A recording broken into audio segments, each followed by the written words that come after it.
My girlfriend posted a quote on Facebook after an argument. Sometimes you have to walk away from toxic men. I liked the post and commented, I agree. Then I posted a photo of her suitcases on the driveway and tagged her with the caption, start walking. And then, original post, I, 29 male, need to get this off my chest because the last 48 hours have been absolutely insane. Background, my girlfriend, 27, moved into my house about 8 months ago. My house, bought and paid for 3 years before we met. She was paying $1,400 monthly for a studio apartment, complaining constantly about rent. I suggested she move in, save some money. Big mistake. The agreement was simple. She'd pay $600 monthly toward utilities and groceries. No rent since I already owned the place outright. Seemed fair. She agreed immediately. First month, paid on time. Second month, can I pay you next week? Tight month. Sure, whatever. By month 6, I'd received maybe $2,000 total. Should have been $3,600. I stopped asking. Didn't want to seem petty. Meanwhile, she's ordering takeout 4 times weekly, getting her nails done every 2 weeks. New clothes constantly, Amazon packages arriving daily, all on her dime, supposedly. But she couldn't afford $600 monthly for shared expenses. The argument, last Tuesday night around 9 p.m. I'm doing dishes from dinner I cooked. She's on the couch scrolling her phone. Me, hey, can you help clean up? I'm tired, had a long day. I worked too and cooked dinner. You offered to cook. I didn't ask you to. I cook every night because you never do. Maybe I would if you didn't act like such a control freak about the kitchen. Record scratch moment. Control freak? For asking her to help clean? Me, I'm asking you to wash 3 dishes. That's not controlling. This is exactly why I need my own space. You're always monitoring what I do. Always complaining. Me, you live here rent-free and don't contribute. I'm not complaining. I'm asking for basic partnership. Rent-free? I pay $600 a month. You've paid maybe $2,000 in 8 months, and my mortgage is $1,800 monthly, plus utilities, plus groceries you eat. You're getting a massive discount and acting like I'm the problem. She stood up, face red. I can't believe you're keeping score. That's so toxic. I'm done with this conversation. She grabbed her phone, went to the bedroom, slammed the door. I finished the dishes, went to bed around 11. She was already asleep or pretending to be. The Facebook post. Wednesday morning, I woke up around 6:30 a.m., checked my phone. Notification, girlfriend posted on Facebook. The post. Sometimes you have to walk away from toxic men who keep score of every little thing and make you feel guilty for existing. Know your worth, ladies. Don't let anyone dim your light. Posted at 11:47 p.m. Right after our argument, already had 23 likes. Comments from her friends, you deserve better. Don't let him treat you like that. Red flags everywhere. I sat there, coffee getting cold, reading the comments. She'd made me the villain in a story where I asked her to wash dishes. Then something clicked. She wanted to walk away from toxic men? Cool. I'd help. I liked her post. She probably thought it was an accident. Then I commented, I agree. Sometimes you really do need to walk away. 5 minutes later, my phone buzzed. Text from her. Did you just comment on my post? Me, yeah, you're right. People should walk away from toxic situations. That wasn't about you. Funny, posted right after our argument, but okay. You're making this a bigger deal than it is. Nope, just agreeing with your wisdom. In fact, I'm gonna help you walk away. What's that supposed to mean? I didn't respond? Got dressed, went to the garage, found her suitcases. She'd stored them there, brought them inside, started packing. The packing. She came out of the bedroom around 7:45, saw me folding her clothes into suitcases. Her, what are you doing? Me helping you walk away from this toxic situation. Are you serious right now? You posted publicly that you need to walk away. I'm assisting. Your clothes, your shoes, your bathroom stuff, all getting packed. Her, this is insane. It was just a post. Me, a post calling me toxic to all your friends after I asked you to help with dishes. So yeah, let's solve the problem. You leave. No more toxicity. You can't just kick me out. My house, your name's not on anything.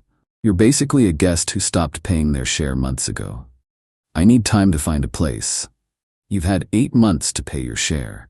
You've had years to save money, but you've got new clothes, fresh nails, constant takeout. You'll figure it out. She started crying. Where am I supposed to go? Me, not my problem. You wanted to walk away. Walk. I finished packing 3 suitcases, 2 boxes of random items, her laptop bag, carried them to the driveway, arranged them nicely, took a photo, posted on Facebook, tagged her. Caption, start walking. Posted it at 8:03 a.m. The immediate fallout, her phone started blowing up immediately. Mine too, her friends calling her. My phone ringing, her mom, her sister, even some mutual friends. Ignored all of it. Told her, you've got until 6 p.m. to get your stuff. After that, I'm donating it. Her, you can't do this. Me, watch me. 6 p.m. Get it gone. She called her mom, sobbing, screaming about how I was throwing her out on the street. Her mom apparently offered to come get her. By 10 a.m., her mom arrived, older version of my girlfriend. Same attitude. Her mom, you should be ashamed of yourself, putting her belongings outside like trash. Me, she called me toxic on Facebook. I'm solving the problem. Her mom, over dishes? You're really ending a relationship over dishes? I'm ending a relationship because she lives here rent-free, contributes nothing, complains constantly, then publicly calls me toxic for asking her to help clean. Actions have consequences. She's been helping. She cooks, she cleans. She hasn't cooked a meal in 3 months, hasn't paid her agreed contribution in 6 months. Check your facts. Her mom loaded the suitcases into her car. My girlfriend stood on the driveway crying, staring at me like I'd killed her dog. Her, I can't believe you're doing this. Me, I can't believe you posted that garbage on Facebook. We're even. They left around 11 a.m. I changed the locks by noon. Cost $180. Worth every penny. Update 1, 3 days later. The fallout has been absolutely wild. Buckle up. The social pressure. Within hours of my post, I was getting messages, not just from her friends, from my friends too. People I've known for years suddenly questioning my character. One buddy, dude, that post was harsh. You really threw her out? Me, she called me toxic publicly. I agreed and helped her leave. Him, but the Facebook post? Kind of petty. Me, her post calling me toxic wasn't petty? She didn't name you. Me, posted right after our argument. Everyone knew. Stopped defending her. Lost a few people over this. Turns out they weren't really my friends anyway. They were couple friends. People who knew us as a unit. They picked her side. Fine. The financial discovery. Thursday morning, I was cleaning out the bedroom. Found some paperwork she'd left behind. Bank statements, credit card bills. Curiosity got the better of me. She owes $8,400 on credit cards. 4 different cards. All maxed. Student loans, $31,000. She made roughly $42,000 annually at her job. After taxes, maybe $2,800 monthly take-home. Rent at her old place, $1,400. She was barely surviving. That's why she jumped at moving in here. Not because she loved me, because I was a financial solution. $600 monthly to live in a whole house? She should have been saving thousands. Instead, she racked up more debt. Found something else too, a notebook, diary-ish. Skimmed it? Yeah, invasion of privacy, don't care at this point. Entry from June, need to figure out how to stay here long-term without paying as much. Maybe suggest we get married, then it's half mine anyway. Entry from August, he's so annoying about money, acts like $600 is nothing when he owns the whole house. Need to train him to stop asking. Train me, like I'm a dog. I photographed every page, sent copies to myself, kept the original, might need it. The attempted return, Friday evening around 7 p.m. Doorbell rings, it's her, with her sister. Looked through the window, didn't open the door. Her, I know you're in there, open up. Me, no, her sister. Stop being childish, let her get the rest of her things. Me, she got everything. I packed it all. You missed stuff, I need my makeup from the bathroom. Me, already donated, told you 6 p.m. Wednesday, or it was gone. Her sister, you can't just donate someone's belongings. Sure I can, she abandoned them. Gave her a deadline, she missed it. I didn't miss it, I got everything Wednesday. Then why are you here? Silence. Her sister, she needs to talk to you, to work this out. Nothing to work out, she wanted to walk away from toxicity. She walked, we're done. You're being unreasonable. And you're trespassing. Leave or I'm calling the cops. They left, but not before her sister kicked my trash can over. Real mature. The lease situation, here's where it gets interesting. Saturday morning I got a call from a law office. Is this my name? Me? Yeah? Calling on behalf of girlfriend's name, she's seeking compensation for illegal eviction and return of her property. I laughed. Actually laughed. She was never a tenant. She was a guest. No lease. Nothing in writing. She lived there for 8 months. That establishes tenancy. She paid maybe $2,000 total in 8 months for a $600 monthly agreement. She violated our arrangement? I asked her to leave? She left. You gave her insufficient notice. I gave her until 6 p.m. same day. She removed her belongings, her choice to go immediately. She's claiming you locked her out. Me. I changed my locks on my house after she removed her belongings and left. Perfectly legal. We'll be in touch. They hung up. I immediately called my own lawyer, real estate attorney I'd used when buying the house, explained the situation. He laughed too. She's got no case, no lease, no rental agreement. You can ask a guest to leave anytime. Changing your locks after she left is fine. Don't worry about it. She's claiming illegal eviction. Let her try. She'd need to prove tenancy. Without a lease or proof of consistent payment, she's got nothing. Even if she had proof, worst case you'd owe her a 30-day notice period, but since she left voluntarily, there's no issue. What about her threatening to sue? Let her.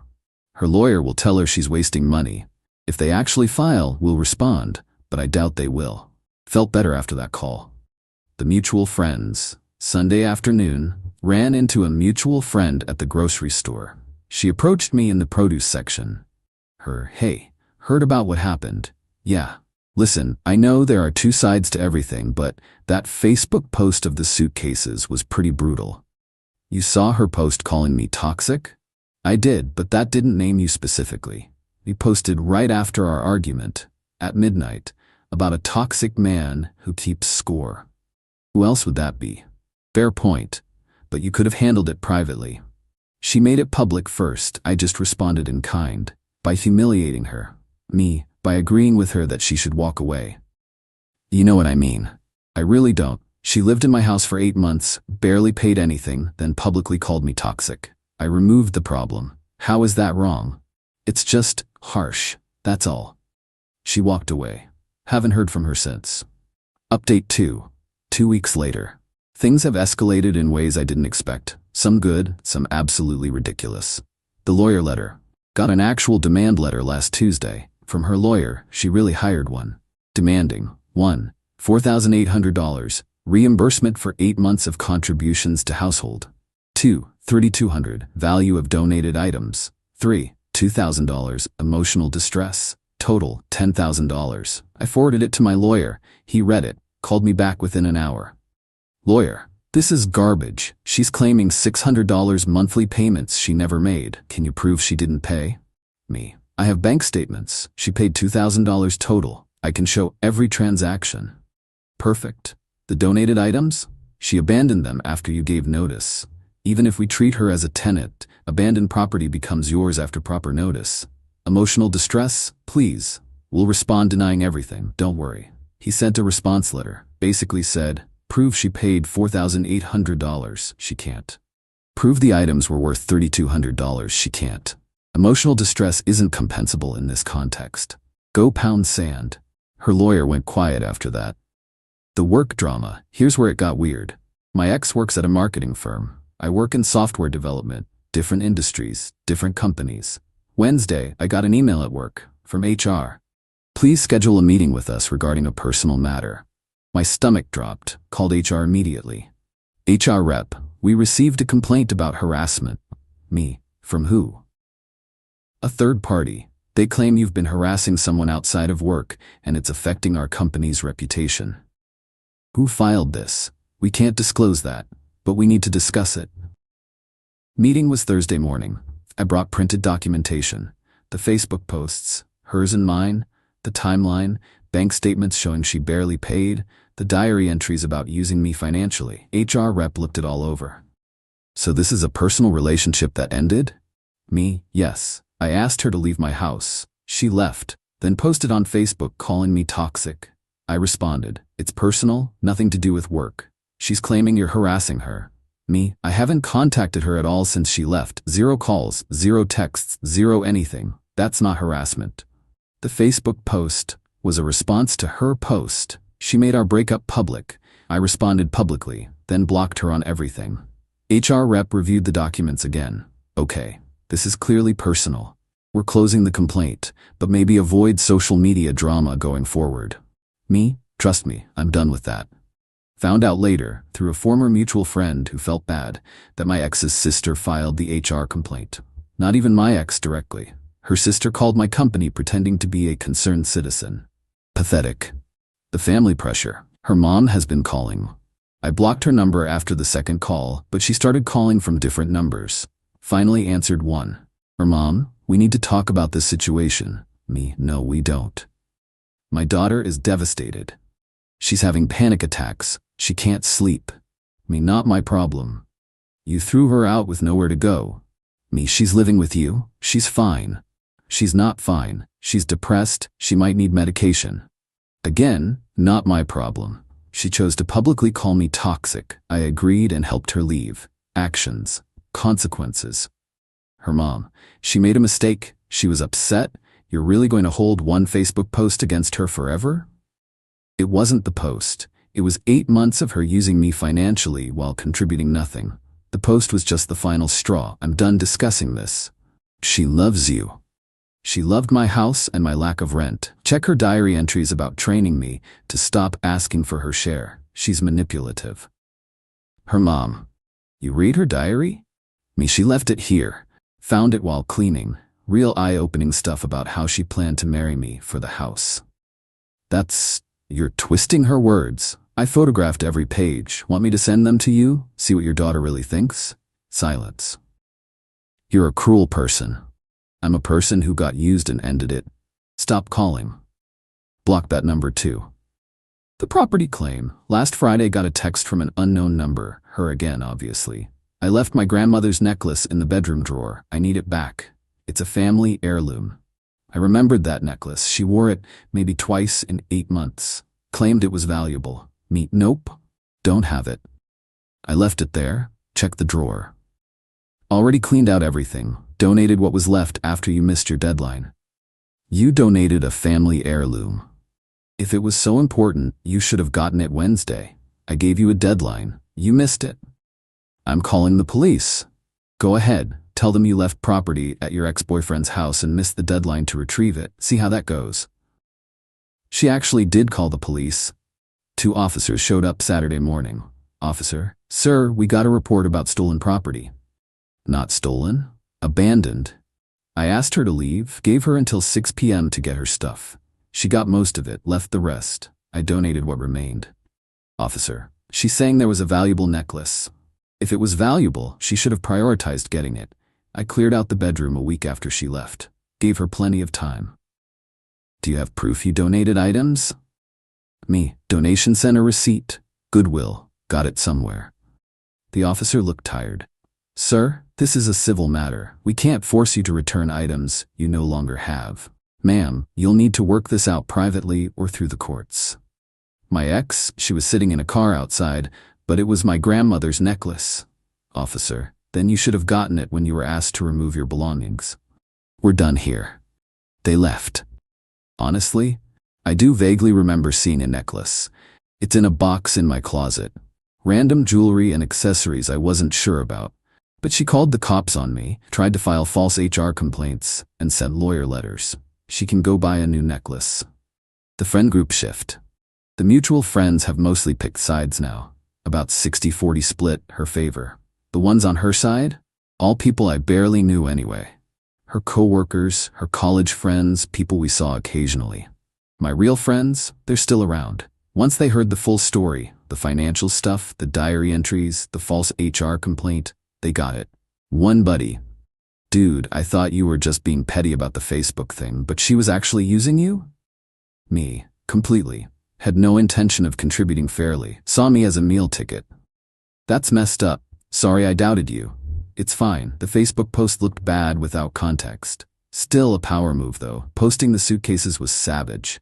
She wanted to walk away from toxicity. I helped. Lost some people, kept the real ones. Honestly worth it to see who actually cared. Final update, 5 weeks later. Time to wrap this up because honestly I'm tired of thinking about it. The legal resolution? Her lawyer sent one more letter 3 weeks ago. Reduced demand, $5,000. Final offer to settle amicably. My lawyer responded, counteroffer $0. Alternatively, we'll file a countersuit for unpaid rent, utilities, and groceries. Client has documentation of agreed $600 monthly contribution with proof of only $2,000 paid over 8 months. Shortfall, $2,800. Add in half of groceries and utilities over that period, client paid everything, we're looking at $4,500 owed. Client willing to forgive debt if your client drops all claims immediately. Never heard back. No lawsuit was filed. Guess her lawyer told her the truth. She'd lose and owe me money. The necklace drama. 2 weeks ago, the necklace situation came to a head. Her mom called from yet another number I hadn't blocked yet, with a new story. That necklace is worth $4,000. It's been in our family for generations. We want it back or we're taking legal action. I'd had enough. You know what? Fine, come get it. But I'm giving it directly to her, in person, with a witness present. Tomorrow at noon. My driveway. She signs a document saying she received it and we're done forever. Bring a notary. Her mom agreed. Next day, they showed up. My ex, her mom, her sister, and a notary they'd brought. I handed over the necklace. She signed the document. My lawyer had drafted it. Basically a receipt and agreement that she received all remaining property and had no further claims. As she was leaving, she turned around. You know, you didn't have to be so cruel about all of this.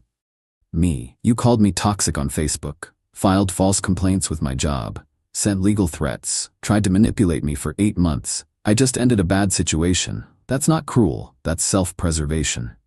Her, I did love you. Me, no you didn't. I read your diary. You loved my house and my money. You loved not paying rent. But me? Never. That's not fair. Life's not fair. You learned that when your financial plan walked away. They left. Haven't heard from them since.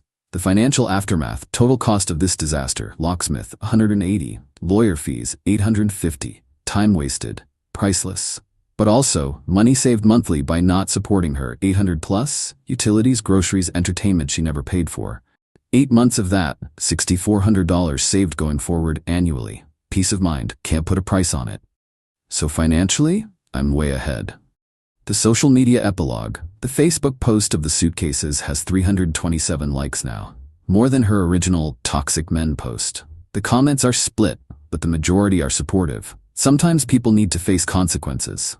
That's what happens when you publicly call someone toxic. Play stupid games, win stupid prizes. Her original post is still up, she never deleted it.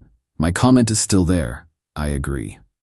Every time someone brings up the situation, I just share both posts. People can decide for themselves who is toxic.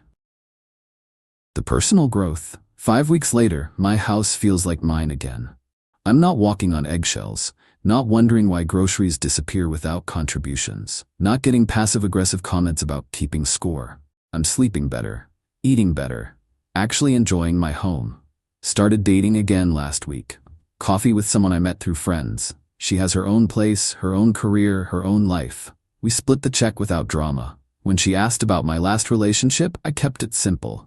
She wasn't ready to be an equal partner. It ended. No need to get into Facebook drama and suitcases on driveways. That's for Reddit. The reflection. People keep asking if I regret the Facebook post, the suitcases, the public call-out. Honest answer, no. She made our breakup public first, called me toxic to everyone who'd listen. I just agreed and acted accordingly. Could I have handled it privately? Sure. Packed her stuff, asked her to leave, changed locks quietly, but she chose the public arena. So I played the same game. Did I lose some friends? Yes. But they weren't really friends if they supported someone who used me financially and called me toxic for asking for basic contributions. Did I make enemies of her family? Yes. But they raised someone who thought training their partner to accept financial manipulation was acceptable. Their opinions don't matter. Did I come out ahead? Absolutely. The lessons. What I learned from this mess. 1. Don't let people live with you without a clear, written agreement, even if you love them. 2. If someone makes you the villain publicly, defend yourself publicly. Don't let false narratives stand. 3. Pay attention to financial patterns. If someone can't contribute equally when they clearly have money for other things, they're choosing not to contribute. 4. When someone shows you they're using you, believe it. Don't make excuses. 5. Diaries left behind are fair game. That's not invasion of privacy, that's information gathering after someone's already gone. The current status. I'm in my house. It's clean. It's quiet. The fridge has food I bought that I'll actually eat. The bills are paid by me without wondering if someone else will chip in. My ex is living with her mom, probably still complaining about how unfair I was. Probably still telling people I'm toxic. Probably still avoiding responsibility for her own choices. Her flying monkeys have stopped calling. The legal threats have stopped. The drama has finally died down. Life's boring again. And boring is exactly what I wanted. She wanted to walk away from toxic men. I made it easy. She should thank me, really. I solved her problem. As for the Facebook post, still up, still public, still a reminder that if you're going to call someone toxic on social media, they might just agree with you.